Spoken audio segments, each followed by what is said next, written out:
तो हेलो बच्चों, आज हम स्टार्ट करने जा रहे हैं क्लास 10th का मैथमेटिक्स का चैप्टर नंबर 2 जिसका नाम है पोलिनोमियल्स।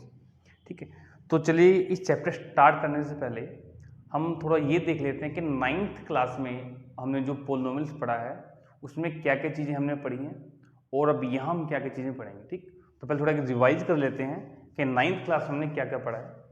तो वही सबसे पहले तो बात करते हैं पोलिनोमियल्स की कि पोलिनोमियल्स हमारे पास क्या होता है। ठीक, तो हमने क्या पढ़ा था कि पोलिनोमियल हमारे पास क्या है, एक अलजेब्रिक एक्सप्रेशन है, एक अलजेब्रिक एक्सप्रेशन है। और इस अलजेब्रिक एक्सप्रेशन में हमारे पास क्या क्या होता है, हमारे पास कुछ कांस्टेंट होते हैं, ठीक, वेरिएबल्स होते हैं, ठीक, और एक होता है एक्सपोनेंट। एक क्या होता है, एक्सपोनेंट, जिसे हम पावर्स भी बोल देते हैं। ठीक है, ये सब हमारे पास होते हैं। ठीक, अब ये लिखिए किस इस तरह से हम इसको लिखते हैं, जैसे ये हमने लिखा है कांस्टेंट। ठीक, इसके साथ मल्टीप्लाई में क्या है, हमारे पास कोई वेरिएबल होता है और इस वेरिएबल की जो पावर होती है वो क्या होता है, हमारे पास एक्सपोनेंट होता है, एक्सपोनेंट। ठीक, फिर हम प्लस माइनस करते हैं, या तो प्लस का साइन होगा या फिर माइनस का साइन होगा, फिर वही चीज चलती रहती है। कोई कांस्टेंट हमारे पास यहाँ होगा, ठीक है, उसके साथ कोई वेरिएबल मल्टीप्लाई में होगा, फिर यहाँ पर एक्सपोनेंट हमारे पास होता है। ठीक ठीक अब भाई ये हम ऐसे लिखते हैं, मान लीजिए मैं इसको एग्जांपल लेके दिखाता हूँ। जैसे हमने कांस्टेंट को लिखा 2, वेरिएबल क्या ले लिया x, और एक्सपोनेंट की जगह क्या ले लिया 3 ले लिया, फिर हमने प्लस का साइन लगाया, फिर से मैंने कोई कांस्टेंट लिया, मान लीजिए 4, वेरिएबल हमारे पास x रहेगा, यहाँ पावर 2 कर दी, फिर मैंने माइनस लिखा 5x, ये पावर 1 है, फिर प्लस क्या लिखा है यहाँ पर 7। तो कुछ इस तरह से हम पोलिनोमियल्स को लिखते थे। ठीक है, अब हमें क्या देखना है, ऐसे देखिए कांस्टेंट है, अब यहाँ पे वेरिएबल क्या है, ये x, वेरिएबल क्या है हमारे पास x है, और एक्सपोनेंट हमारे पास ये रहेंगे 3, 2, यहाँ पर क्या होती है पावर 1, यहाँ पर है ही नहीं। अब जो मेन बात इसमें क्या है कि जो भी आपका एक्सपोनेंट होगा वो ऑलवेज क्या होगा, always a whole number, always a whole number. और होल नंबर स्टार्ट कहाँ से होते हैं, 0, 1, 2, 3, 4 अप टू सो। ठीक, अगर इनके अलावा एक्सपोनेंट में है ना, अगर एक्सपोनेंट में हमारे पास 0, 1, 2, 3, 4 इनके अलावा कुछ और लिखा हुआ है तो उस एक्सप्रेशन को हम पोलिनोमियल नहीं बोलते। ठीक, जैसे मान लीजिए अब यहाँ लिखा हुआ है x plus 2 divide by x. ठीक है, तो उससे हम लिख सकते हैं x, ये 2, ये हमारे पास क्या बनेगा x की पावर में -1। अब देखिए यहाँ तो x की पावर 1 है और यहाँ x की पावर कितनी आ गई -1, लेकिन -1 तो होल नंबर नहीं है, होल नंबर नहीं है मतलब इनमें से वो कुछ भी नहीं है, तो इस एक्सप्रेशन को हम पोलिनोमियल नहीं बोलते। ठीक, कई बार ये इस तरह से भी लिखा जाता है आपके पास कि x plus 2 root x plus 3। ठीक, अब अगर हम इसको थोड़ा सिंप्लीफाई करके लिखें तो ऐसे लिखा जाएगा x ये प्लस 2 और ये x की पावर में 1/2 और प्लस ये 3। ठीक है जी, तो अब यहाँ से देखते हैं x की पावर 1 है, यहाँ पर x की पावर क्या है 1/2, यहाँ है ही नहीं। तो भाई अगर आपके पास ये एक्सपोनेंट हमने क्या बोला, होल नंबर होना चाहिए, क्या होना चाहिए, होल नंबर। अगर ये होल नंबर नहीं है तो मतलब ये पोलिनोमियल नहीं है हमारे पास। ये क्लियर होगी बात। ठीक, अब इसमें मेन बात ये आती है कि वेरिएबल है ना, वेरिएबल हम क्या लेते हैं, तो हम याद हो आपको 9th क्लास में इस तरह से लिखते थे कि p of x is equal to, ठीक, इसे गोल हटा देते हैं, तो कुछ इस तरह से हम इसको लिखते थे भाई। ठीक है, p ऑफ x।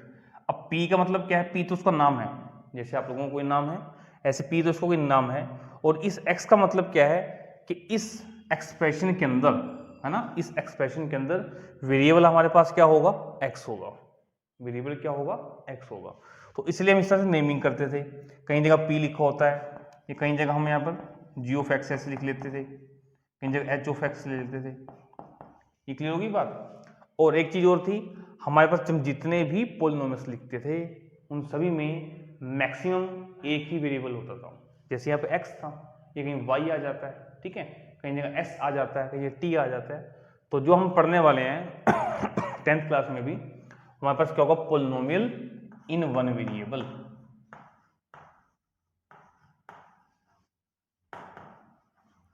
ठीक है भी, पोलिनोमियल हम क्या पढ़ने वाले हैं, पोलिनोमियल्स इन वन वेरिएबल। ठीक है भी, तो ये सब तो हमारे पास था कि हमने क्या पढ़ा था, पोलिनोमियल क्या होते हैं, किस तरह से होते हैं। ठीक, अब हम इसके आगे चलते हैं। तो उससे पहले आप हल्का सा इसको नोट कर लीजिए। तो अब हम बात करते हैं भाई डिग्री ऑफ अ पोलिनोमियल, ये भी हमने पढ़ा था, डिग्री ऑफ पोलिनोमियल, ये हमारे पास यहाँ पर क्या होता है। ठीक, तो डिग्री ऑफ पोलिनोमियल क्या होता है भाई,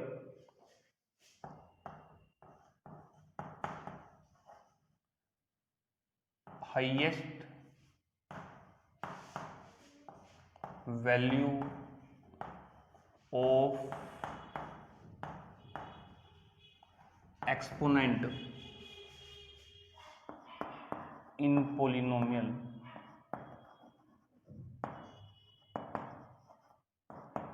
is degree of a polynomial.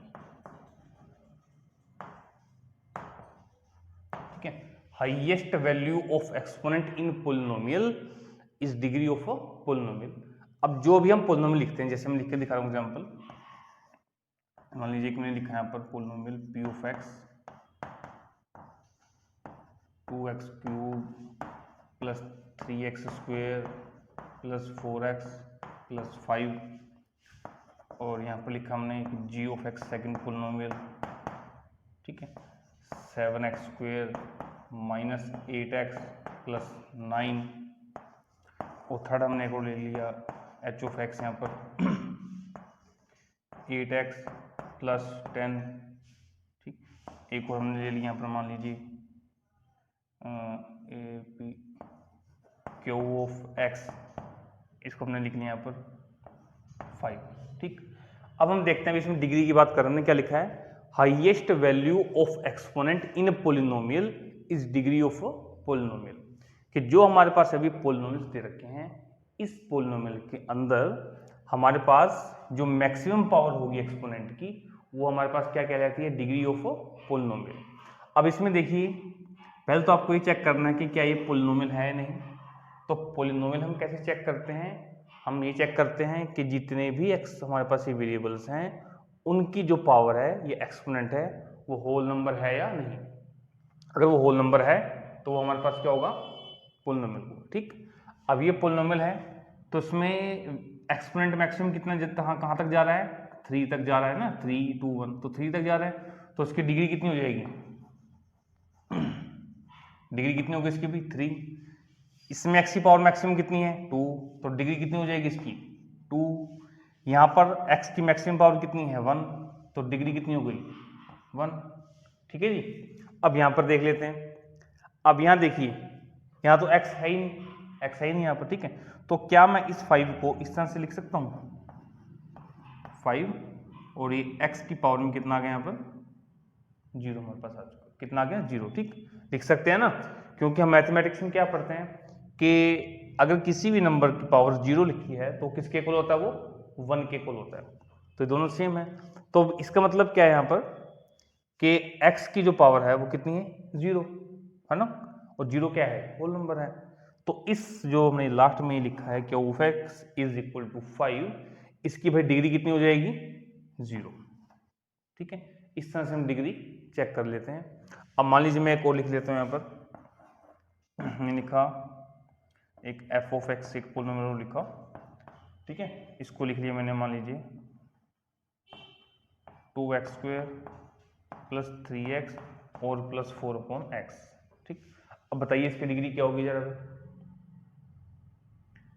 अब कुछ बच्चे देख रहे हैं कि x की मैक्सिमम पावर 2, तो कुछ बच्चे बोल देंगे कि इसकी डिग्री 2 है, ठीक है, लेकिन ये बिल्कुल ही गलत है भाई। गलत क्यों है? हमने पोलिनोमियल्स के बारे में क्या पढ़ा है कि वो पोलिनोमियल होंगे जिसमें जो हमारे पास वेरिएबल की पावर है वो क्या होनी चाहिए, होल नंबर होने चाहिए। लेकिन यहाँ पर ऐसा नहीं है। क्यों नहीं है? क्योंकि इसको हम इस तरह से लिख सकते हैं ना, 2x² प्लस 3x और प्लस 4x जब न्यूमरेटर में जाएगा तो इसकी पावर बन जाएगा -1। ठीक है भाई, तो यहाँ पर भी ठीक है, यहाँ भी ठीक है, लेकिन यहाँ x की पावर क्या गई, -1, और -1 हमारे पास क्या नहीं होता, होल नंबर नहीं होता। इसलिए ये जो लास्ट एक्सप्रेशन हमने लिखा है ये हमारे पास पोलिनोमियल ही नहीं है। ठीक है, तो नोट अ पोलिनोमियल।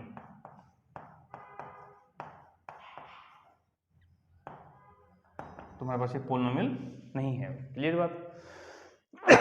ठीक, अब इसके बाद हमारे पास आता है, हम पोलिनोमियल को डिफरेंशिएट करते हैं ना, अलग अलग पार्ट्स में डिवाइड कर देते हैं कैटेगरी वाइज। अब कैटेगरी वाइज कैसे डिवाइड करते हैं कि एक तो हम करते हैं डिग्री वाइज, डिग्री के हिसाब से उनको डिफरेंशिएट करते हैं। जैसे अब देखिए यहाँ पर इसकी डिग्री कितनी थी, 0। अगर डिग्री 0 है तो उसको हम क्या नाम देते हैं, कांस्टेंट पोलिनोमियल। क्या बोल देते हैं इसको, कांस्टेंट पोलिनोमियल। ठीक है भाई। और सेकंड में इसके ऊपर वाला भी, इसमें डिग्री कितनी है इसकी, 1, डिग्री 1 है तो उसको हम क्या नाम देते थे, लीनियर पोलिनोमियल। अब डिग्री कितनी है अगर इसमें 2, तो डिग्री 2 वाले को हम क्या बोलते हैं, क्वाड्रेटिक पोलिनोमियल।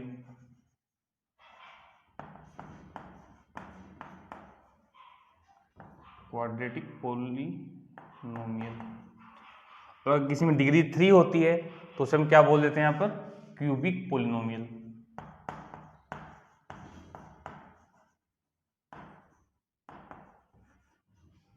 ये क्लियर बात हुई? ठीक है, इसे हम क्या बोल देते हैं, क्यूबिक पोलिनोमियल। अब अगर किसी में अगर डिग्री 4 भी हो जाए, है ना, अगर डिग्री मान लीजिए 4 हो जाए, यहाँ पर लिख देता हूँ जरा, अगर डिग्री 4 है तो उसे हम क्या बोल देते हैं, by quadratic, by quadratic polynomial. ठीक है जी। तो हम डिग्री वाइज इस तरह से इन पोलिनोमियल्स को अलग अलग कैटेगरी में डिफरेंशिएट कर सकते हैं और उनकी नेमिंग कर सकते हैं। ठीक है जी। तो भाई बच्चों ये सब हमने पढ़ा था पोलिनोमियल में, तो अब तक एक बार रिवाइज कर लेते हैं हमने क्या क्या पढ़ लिया। हमने ये पढ़ लिया कि डेफिनेशन ऑफ पोलिनोमियल क्या है, ठीक। सेकंड हमने पढ़ लिया कि पोलिनोमियल की डिग्री कैसे हम बता सकते हैं। फिर उसके बाद हमने पढ़ा कि डिग्री वाइज हम इन्हें किस तरह से डिफरेंशिएट कर सकते हैं, ये उन सभी के नाम हैं। ठीक, तो इसके बाद हम पढ़ते हैं अब हम पोलिनोमियल को नंबर ऑफ टर्म के हिसाब से किस तरह से डिफरेंशिएट कर सकते हैं। ठीक है ना, नंबर ऑफ टर्म वाइज। तो उससे पहले आप सभी इसको वीडियो को पॉज करें और उसको नोट डाउन कर लें। तो भाई अब हम देखते हैं कि हम नंबर ऑफ टर्म के हिसाब से पोलिनोमियल को किस किस तरह से अलग अलग कैटेगरी में डिवाइड कर सकते हैं और उनकी नेमिंग करते हैं। ठीक है, ये सब हम 9th में जो किया है उसको रिवाइज कर रहे हैं ताकि इसके बाद हमें प्रॉब्लम ना आए। देखिए भाई, मान लीजिए अब यहाँ लिख देते हैं, नंबर ऑफ टर्म्स की बात करते हैं।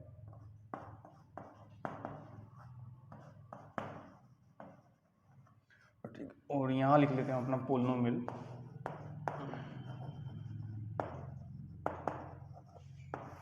ठीक, और यहाँ हम क्या कर देते हैं, नेमिंग, इसको क्या नाम देते हैं। ठीक है, अब मान लीजिए एक पोलिनोमियल के अंदर मैंने ये लिखा है, यहाँ पर मैं लिखा यहाँ पर 2x लिख दिया। ठीक, या मैं 3 लिख देता हूँ खाली, या मैं 5x² लिख देता हूँ, या मैं लिखता हूँ 7x³ लिख देता हूँ। इस तरह से देखिए ये भी पोलिनोमियल है, इसमें डिग्री 1 है, ये भी पोलिनोमियल, ये भी, लेकिन सभी में नंबर ऑफ टर्म्स कितनी है, 1। ठीक है, तो जिस पोलिनोमियल में नंबर ऑफ टर्म्स कितनी होगी, 1 होगी, उसे हम क्या बोल देते हैं, मोनोमियल।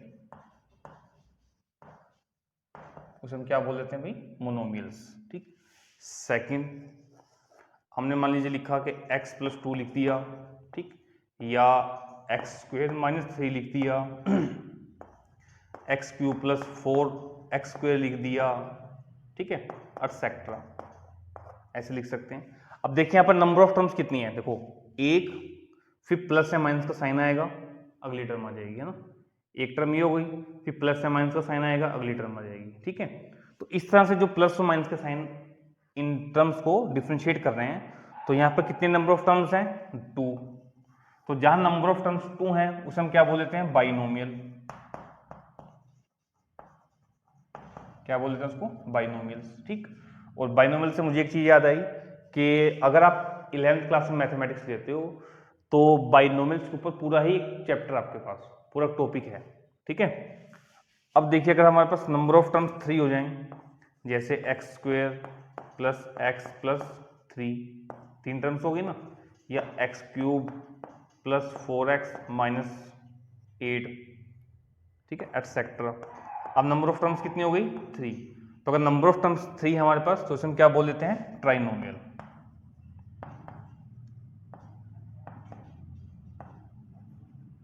ठीक है भाई। तो इस तरह से हम क्या करते हैं, हमारे पोलिनोमियल्स को नंबर ऑफ टर्म के हिसाब से भी कैटेगरी वाइज उनकी नेमिंग कर सकते हैं, उनको डिवाइड कर सकते हैं, ठीक है जी। ये सब कुछ बच्चों में 9th क्लास में पढ़ चुके हैं, एक रिवीजन चल रही है, ताकि जब हम करें, हालांकि अभी इसका मतलब ये नहीं कि रिवीजन चल रही है तो इसके ऊपर क्वेश्चन नहीं आएगा, इसके ऊपर भी आपके पास बोर्ड में क्वेश्चन आ सकता है।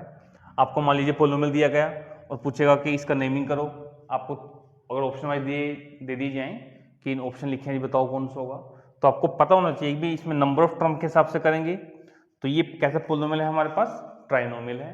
अगर हम डिग्री के हिसाब से करेंगे तो कैसा है, ये क्वाड्रेटिक पोलिनोमियल है, ठीक है ना। तो दोनों बातों को आपको ध्यान रखना है और आपको पता भी होनी चाहिए। अब इसके बाद हम पढ़ते हैं भाई, इसके बाद हम क्या पढ़ते हैं, value of a polynomial, value of a polynomial, ये हमारे पास क्या होती है, ठीक, इसके बारे में हम देखते हैं भी क्या होता है, और ये बहुत इंपॉर्टेंट रोल प्ले करेगी 10th क्लास में आपके पास। हम आते हैं कि let A be any real number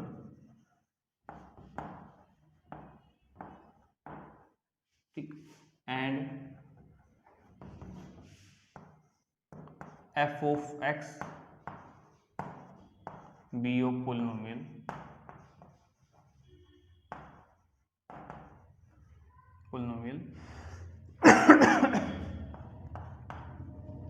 then value of f of x at x is equal to a is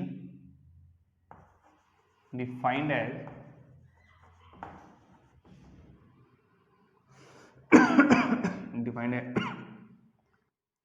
defined by putting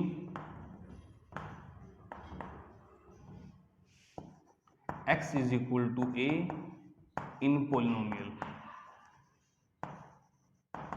ठीक है भाई। क्या लिखा हमने कि a हमारे पास कोई भी एक रियल नंबर है और f ऑफ x हमारे पास कोई एक पोलिनोमियल है, तो इस पोलिनोमियल की वैल्यू f ऑफ x की value x is equal to a पर इस डिफाइंड होगी, कैसे डिफाइंड होगी, by putting x is equal to a in a polynomial. अब एग्जांपल देख लेते हैं इसका कैसे। हम मान लेते हैं कि 3 हमारे पास क्या है, कोई एक रियल नंबर है,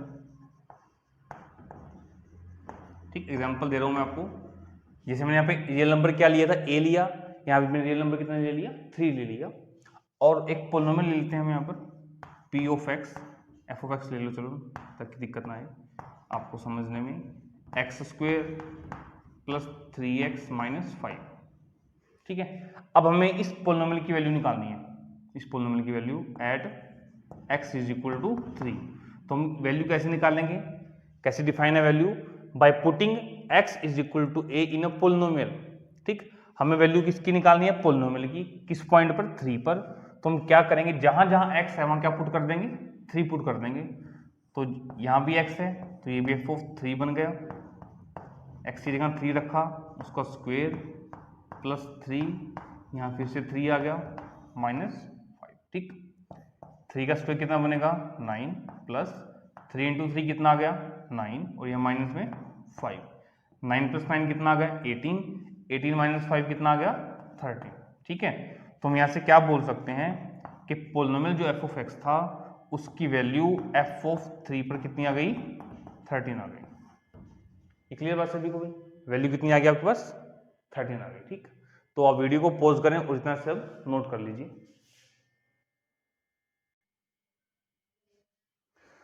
तो भाई अब हम बात करते हैं आगे। अब हमारे पास फिर हमने 9th क्लास में क्या पढ़ा था, जीरो ऑफ पोलिनोमियल। ठीक, अब जो हम पोलिनोमियल चैप्टर करेंगे 10th में वो इसी के ऊपर बेस है, सारा इसी के ऊपर बेस है। अगर हमें ये नहीं पता होगा कि जीरो ऑफ पोलिनोमियल क्या होता है तो बहुत प्रॉब्लम आने वाली है। तो बहुत ध्यान से देखें इसको, ये जीरो ऑफ पोलिनोमियल भी लिखा होता है या कई जगह रूट भी लिखा होता है ना, रूट ऑफ पोलिनोमियल। तो एक ही बात है। अब ये होता क्या है भाई, देखिए इसको हम ऐसे लिखते हैं कि late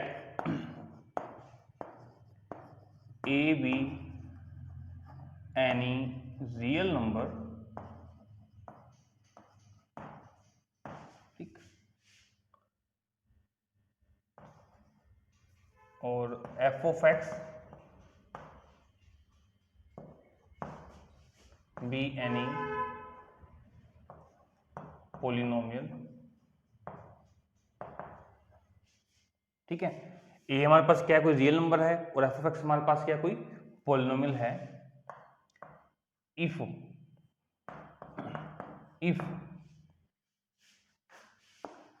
F of a is equal to 0, अभी हम समझते हैं ना एफ ऑफ ए का मतलब क्या है कि हमने ए को कहां पुट कर दिया, फंक्शन पुट कर दिया।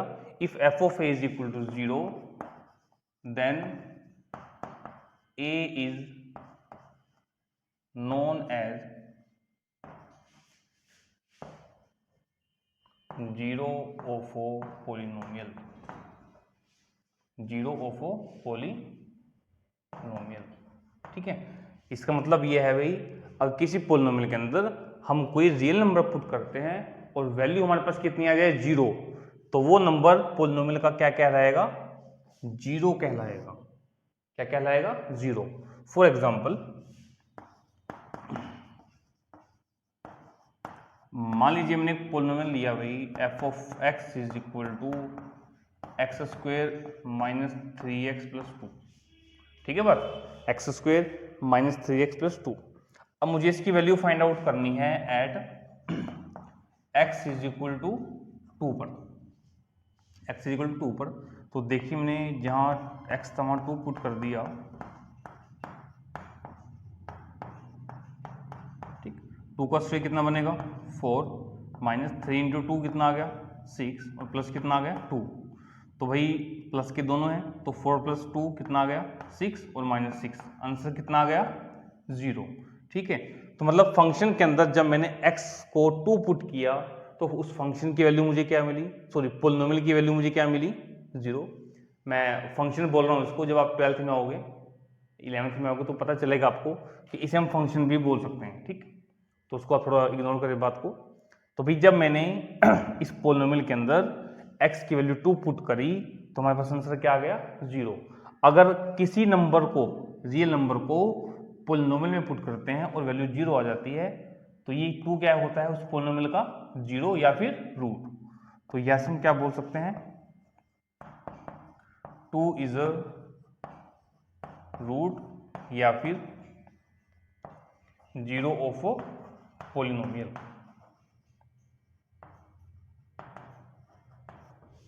ठीक है जी।